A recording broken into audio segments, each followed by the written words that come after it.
کو حضرت رباب جیسے علی اصغر کو آواز دے رہی تھی، میرے لال کہاں ہو، مجھے آواز دو، رو کے بتاؤ کہاں ہو۔ بالکل اسی طرح سے آقا حسین علی اکبر کو آواز دے رہے تھے جب پہنچے اس وقت جب شہزادے کی لاش کے ٹکڑے ہو چکے۔ صلی اللہ علیہ یا رسول اللہ، صلی اللہ علیہ یا امیر المؤمنین،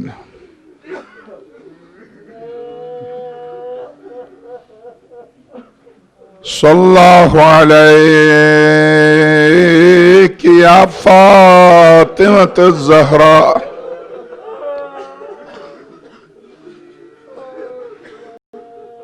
صلی اللہ علیہ یا غریب یا مظلوم کربلا، یا لیتنا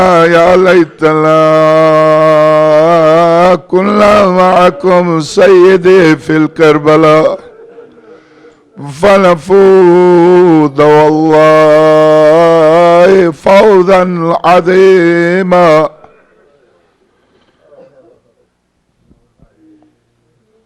اب شہادت کی منزل آ گئی ہے،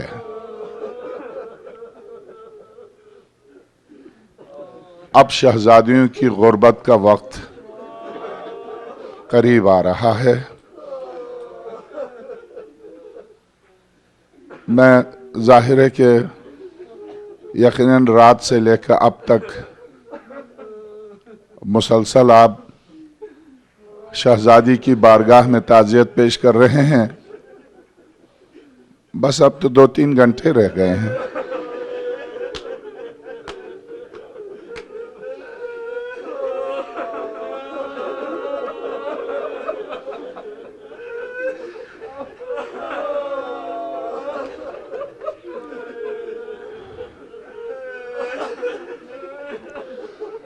جب شام غریباں کے بعد آپ اپنے بچوں کے ساتھ آرام سے سوئیے گا تو زہرا کے یتیموں کو بھولیے گا۔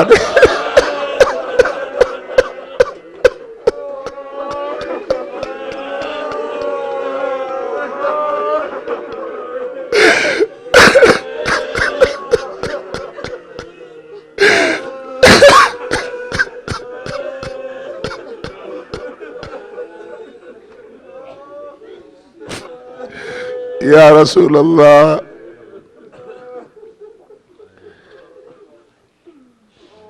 یقیناً اس زائر کا واقعہ آپ جانتے ہیں، بڑی حسرتوں سے بڑی امیدوں سے زیارت کے لیے گیا، بہت تڑپ کے، کوئی بہت تاریخی واقعہ نہیں، ابھی 50-60 سال پہلے کا واقعہ ہے۔ بہت تڑپ کے زیارتوں کے لیے گیا، اسے پتہ نہیں تھا کہ نجف کربلا سے قریب ہے۔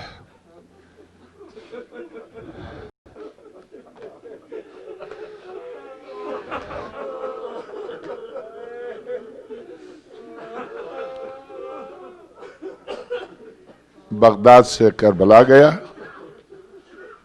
کربلا سے جب نجف پہنچا اس نے دیکھا نجف قریب ہے،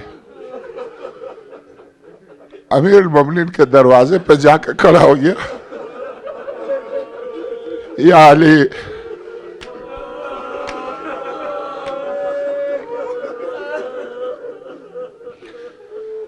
میں آپ سے 3000 میل دور رہتا ہوں،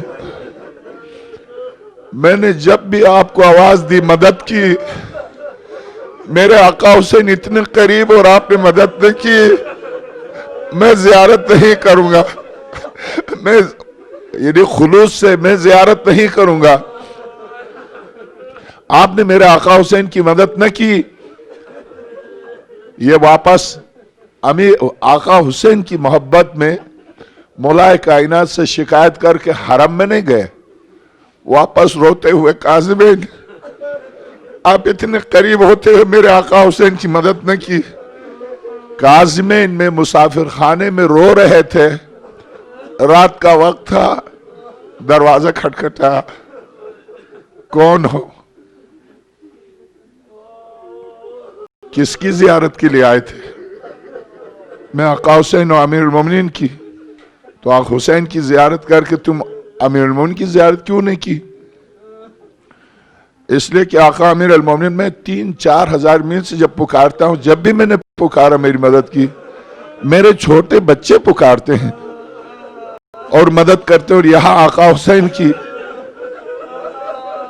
اچھا تم دروازہ کھول دو. کھولا، جیسے ہی کھولا ایک روب، ایک جلال، ایک نور. کون ہے آپ؟ جس حسین کی محبت میں میرے دروازے سے لوٹے اسی کا باپ ہوں. تم میرے پاس نہیں آئے تھے، میں تمہارے پاس آیا ہوں. آ جاؤ، ناراض مت ہو، آ جاؤ عزیزو. بس اب چونکہ یہ وقت عصر ہے، یہ وقت عصر ہے. آقا سارے اصحاب گئے، سارے اہل البیت گئے، یہاں تک کہ بازوئے حسین، غیرت بنو ہاشم، عباس گئے. اب حسین اکیلے ہیں. اب حسین اکیلے ہیں. ایک مرتبہ حضرت، چونکہ شیخ عباس خمی نے 2 روایتیں لکھی ہیں، جب آقا علی اصغر کو لے کے گئے ہیں تو ذوالجناح پر نہیں گئے ہیں، اونٹ پر سوار ہو کے گئے ہیں، تاکہ یہ قوم یہ نہ سمجھے کہ حسین جنگ کے لیے آئے. اونٹ پر سوار ہو کے گئے ہیں، اور پھر اونٹ چونکہ بلند ہے، اس سے پورے ایک ایک شخص کو خطبہ سمجھانے کے لیے، سنانے کے لیے اونٹ پر گئے ہیں. اور اونٹ پر جا کے جب آقا علی اصغر کی بھی شہادت واقع ہو چکی ہے. یقیناً آپ نے سنا حضرت معصوم کی شہادت کا واقعہ، ساری شہادتیں آپ نے سن لی. اہل حرم کو وصیت کر کے گئے تھے، خاص طور سے شہزادی زینب کو، بہن جب تک حسین زندہ ہے اس وقت تک آپ کی گریہ و بکا کی صدا بلند نہیں ہونی چاہیے. بہن کبھی آپ کو یاد ہے کہ 5 سال کی تھی جب ماں کا جنازہ نکلا تھا، نصف شب میں ماں کا جنازہ نکلا تھا. آپ چاہ رہی تھی جانا، مگر بابا نے کہا تھا میری نور نظر عین ممکن ہے کوئی گزرتا ہوا مسافر کی نظر پڑے. بہن آپ کو یاد ہے جب بابا کا جنازہ نکل رہا تھا، وہ بھی فجر کا وقت تھا، وصیت کی تھی میری نور نظر عباس موجود ہیں، حسین موجود ہیں، حسن موجود ہیں، تم باہر نہیں نکلنا. مجھے یاد ہے جب بابا کی شہادت کا وقت قریب آیا تھا، جس وقت اسبق ابن نباتہ نے چیخ کے رونا شروع کیا تھا، تو بابا نے اسبق سے کہا اسبق خفف صوتک، اسبق تم اپنی آواز دھیمی کر لو، اس لیے کہ پس پردے میری بیٹی بیٹھی ہوئی ہے، کہیں تمہاری آواز سن کے پریشان نہ ہو جائے. بہن اب میں حسین جا رہا ہوں، اب سارا حرم آپ کے حوالے، زین العابدین آپ کے حوالے، بیٹھ کے وراثت امامت زین العابدین صلوات اللہ علیہ کے حوالے کیا. شہزادی زینب سے راز و نیاز کی گفتگو کی کہ بہن اب یعنی ابو طالب بھی آپ کو بننا ہے. مکے میں جس طرح سے ابو طالب نے پیغمبر کی حفاظت کی، خدیجہ بھی آپ کو بننا ہے.